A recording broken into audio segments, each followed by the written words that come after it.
Test ও ওয়ানডের পর এবার টি-20 সিরিজও হার দিয়ে শুরু করল বাংলাদেশ। বুলাওয়েতে সিরিজের প্রথম টি-20তে জিম্বাবুয়ের কাছে 32 রানে হেরেছে টাইগাররা। আগে ব্যাট করে 6 উইকেটে 170 রান করে জিম্বাবুয়ে। জবাবে স্বাগতিক পেসারদের দারুণ বোলিংয়ে 134 রানে গুটিয়ে যায় তৌহিদ হৃদয় বাহিনী। জিম্বাবুয়ের বিপক্ষে ওয়ানডে সিরিজ হারের পর এবার টি-20 সিরিজের প্রথম ম্যাচেই হারের তেতো স্বাদ পেল টাইগাররা। এ জয়ের ফলে 3 ম্যাচ সিরিজে 1-0 ব্যবধানে লিড নিল স্বাগতিকরা।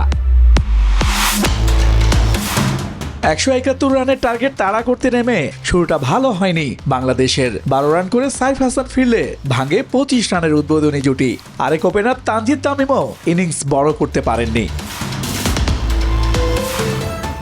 মিডল অর্ডারে ব্যর্থতার পরিচয় দেন পারভেজ হোসেন ইমন ও তাওহিদ হৃদয়। এক প্রান্ত আগলে রেখে ব্যাট হাতে টাইগারদের হয়ে একাই লড়েন ইয়াসির আলী রাব্বি। দীর্ঘদিন পর একাদশে ফেরা এই ব্যাটার 54 রানের দুর্দান্ত এক ইনিংস খেলেন। বেশিক্ষণ টেকেননি শেখ মেহেদী। 18 বলে 19 রানে ফেরেন এই অলরাউন্ডার।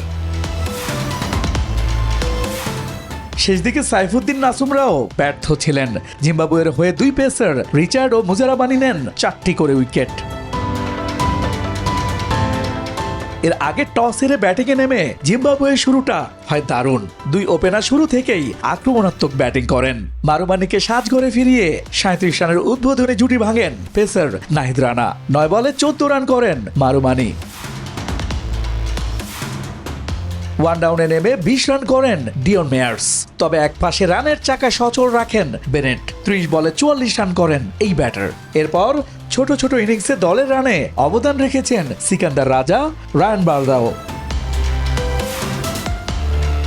শেষ দিকে 10 বলে 19 রানের দুর্দান্ত ইনিংস খেলেন ব্র্যাড ইভান্স। টাইগারদের হয়ে পেসার নাহিদ রানা একাই নেন 4টি উইকেট। ইশতিয়াক দীপু, নিউজ 24।